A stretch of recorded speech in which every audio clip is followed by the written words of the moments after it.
So we have a fun one today. This one's coming to us from CNBC. Closing the gap. Women live paycheck to paycheck roughly 5 times as often as men. Here's why. Now, I'm taking bets. Who wants to bet that the destruction of the nuclear family doesn't get mentioned, or spending habits don't get mentioned at all? I'll put those two up there right now. Who wants to place bets that that's nowhere in this article? I can guarantee it. This is written by Megan Leonhardt. Leonhardt. Almost half of Americans say they live paycheck to paycheck, but women are roughly 5 times more likely to say they fall into this cycle than men. First off, likely to say. So thusly, they'll say, they're more likely to just say, yeah, we're living paycheck to paycheck. Oh my goodness, because you're cheap. Anyways, but not when it comes to frivolous things. It's a very weird paradigm. Of the 43% of Americans who say they live paycheck to paycheck, 85% are women, according to a new poll from insurance and employee benefits provider MetLife, of over 8,000 U.S. adults over the age of 18. Quick question. How many adults live in the United States? Over 300 million.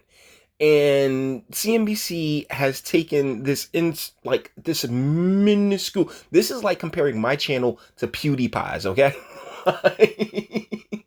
Like way different sample sizes, man. Like seriously, this trend is driven by a perfect storm of factors. Lo Stoddard Graham, MetLife's vice president of planning and business development, tells CNBC, "Make it. The pay disparity between men and women certainly plays a major role." Stoddard Graham says, "It's not pay disparity; it's earnings disparity. All right." Wow, there is a sizable earnings gap. Earnings gap, guys. It's not a pay gap. It's earnings gap. The disparity goes beyond just the fact that women are paid less than men for comparable jobs. Okay, see, comparable jobs and the same job are two different things. This is the fun with words that they've been having for, for like 30, 40 years, man. Elise Gould, senior economist with the nonpartisan think tank, the Economic Policy Institute, tells Make It. Women lower lifetime earnings can be attributed, they finally use the word earnings, can be attributed to the fact that the occupations that women enter tend to be paid less than fields that are traditionally male dominated. Boom. Okay, that's a little sense in here. Because women are more likely to work in low minimum wage and lower income occupations than men, they may also face more erratic schedules that could lead to a less stable paycheck. Plus, the positions men take are also generally more likely to evolve into manager and executive roles. That leads to lifetime earnings being lower and savings being lower, Gold says. Okay, so that's the thing. We have equality of opportunity. That's the best that you can get in a free society. The opportunities are there, and the opportunities have been there for a while. Would you like to know how we know this? Because you have ladies like Miss Lionheart here, who's, I'm pretty sure, making a very hefty paycheck to write this type of stuff. You have the Susan Wojcicki's of the world. You have all of these different, just female-centric the female centric, I guess, entertainment or news outlets that are just balls deep on the gynocentrism. So to sit here and say, oh well, this is just something that needs to be addressed, I'm sorry, but it doesn't, because we've already addressed it, and in a lot of ways we've gotten it right. Perfect? Of course not. But on the right path? Yes. Women carry more responsibility. Yeah, that's nonsense. That is nonsense to the nth degree, all right? The reason so many women face economic instability is tied to more than just pay. Sutter Graham says that women often carry more responsibility when it comes to caring for their loved ones and extended families, for example. Yes. Okay, you know what? I'm more than willing to give that a green light. primarily because that has traditionally been the woman's role. While the man goes out and provides and protects, and takes care of all of the things to bring back into the home, the woman takes care of everything that's in the home, such as the parents and the children and everything else like that. So that responsibility is there. But unfortunately, a lot of females are very happy to turn their back on that responsibility because they want to be out in the workforce. Like you cannot have it all. I'm sorry. There is what's happening in the labor market, and then there's what's happening at home, Gold says. Research shows that women disproportionately take on more household responsibilities, even when there are no kids in the household, she says. And many women are forced to take time out of the workforce because they can't afford childcare costs. That, studies have shown, hits women's careers and lifetime earnings potential. So having kids, I mean, to an extent, I'm a traditionalist, and I come at this from a traditionalist position, particularly when it comes to families. That if you are blessed enough to be in a position where one of you can work, and let's say the man makes $150,000 a year. I mean, peanuts, peanuts in the world, in the world, but that should be more than enough to be able to maintain a small family. And the woman doesn't have to work, so she can, they work together. We are supposed to be symbiotic, we're supposed to be working in tandem.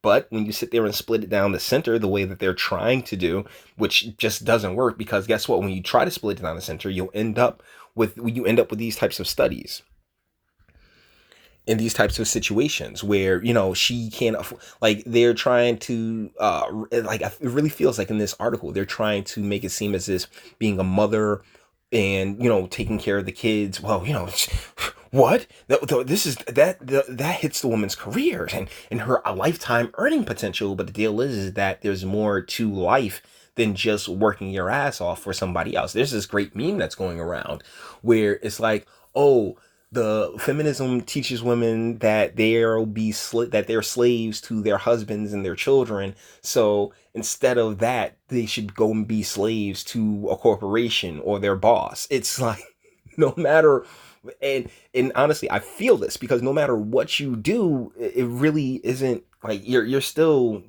killing yourself for others. Let's be real. But one has the benefit of providing a family and providing the people that you care about the most, that foundation, the reason that we as men are biologically wired to go out and provide, because we want that home to come back home to. And unfortunately, that's been broken in a lot of ways. Not having paid parental leave or affordable high quality childcare is a disproportionate burden on mothers and therefore a disproportionate burden on women, Gold says. But what about the ones that don't want to be moms? What about the ones that aren't moms? And oh my goodness, they'll eventually want it. Candace Bush now, but but until then, I mean, they have all the opportunity in the world. Particularly if she's hot. Like a hot chick can out earn a guy in like those first 10 years from 20. Like, I want to say not even 20. Let's say from 18 to 30. A hot chick can make millions, okay? Millions in that 10-year span. Whereas a guy, yeah, he's taking that time to get himself established. He's really trying to work towards building his career and figuring out what it is that he wants to do. And it's a big part of the reason why I say we have opposite life trajectories. If you do want the family thing like that, as guys, we have the benefit of being able to, postpone until later in life when we're able to, just knock it out the park. But ladies, yeah, get to the family thing a tad earlier. And then once your kids are like 15, 16, 17, get out into the world and, knock your career out then. But we live in the time or the age of instant gratification. So yeah, good luck with that one, right?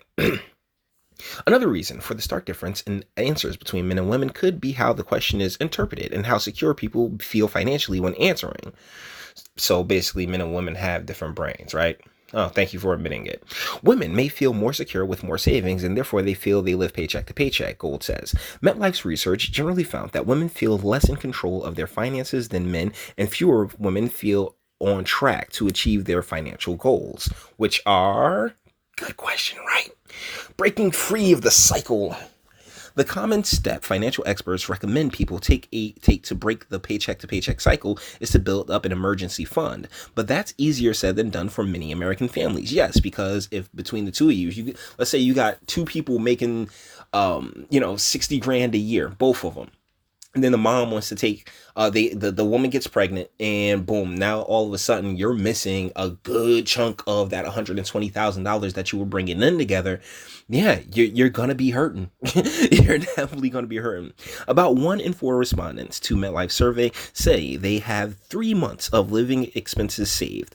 Overall, about 4 in 10 American households would not be able to cover an unexpected $400 expense with cash, savings, or credit card, according to a Federal Reserve report. About 12% of Americans say they would not be able to cover the expense at all. This comes at a time when middle class life is now 30% more expensive than it was 20 years ago, and the average American paycheck doesn't stretch as far, according to Pew Research. Americans also generally have less help from safety nets and their employers. Most workers no longer have access to the pensions a lot of their parents and grandparents relied on, and healthcare costs are increasingly expensive and often unpredictable. And my great state of New Jersey has a pension iceberg headed its way. All right, guys? I mean, it really is serious, and it really needs to be addressed. I mean, our electeds aren't going to address it. They have no intention of doing it. They want to kick the can down the road, but I'm telling you that we are running out of the dirt to kick that can down. Instead of pushing the responsibility of Americans to individually come up with the money, Gold suggests structural changes are needed. Of course, because yeah, that's what you guys always suggest. Oh my goodness, we have to change the structure. We have to change the institutions. The deal is change you, change the mindset, change the cultural changes are needed.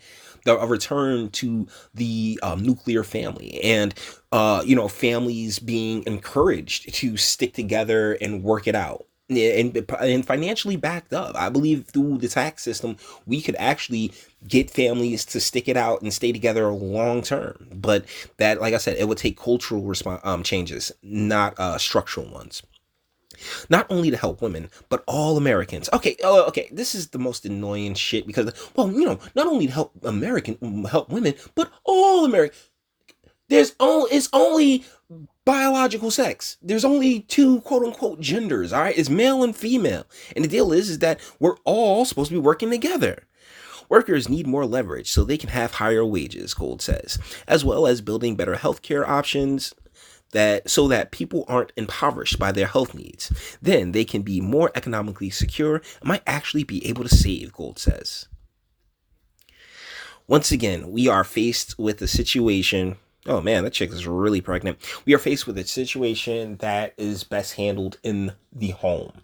If the families are more secure, and I'm talking about as a complete unit, if we are making sure that the families are if we do as a nation, and I'm talking about as elected officials and a government, if the government's interest were in having our families stay together and create that be their own social safety nets for each other, then we wouldn't have to worry about this. But one of the things that the government has gone out of its way to do is to destroy the families, because hey, that's how you can keep capitalism popping with women just running through money the way that they tend to do, as well as take care of a lot of these social issues that we have, where if there was the guidance in the home from day one, the issue that became an issue would have never become an issue in the first place, if that makes sense. So yeah, this is an interesting read. It really was. But once again, I can't help but feel like this is just a laser pointer for a cat, right? It's pointing people in the wrong directions. Oh my goodness, it's the system, it's the structures, it's all these other things, when in all reality, these issues and problems can be solved should be solved within the families, the families within these homes. And I'm talking about complete families. We need to stop pressing this idea that, oh yeah, girl, you don't need no man, you can do it. Oh my goodness. Because okay, yeah, she is not unattractive. Oh, I see why you got pregnant there, darling. I love that hair.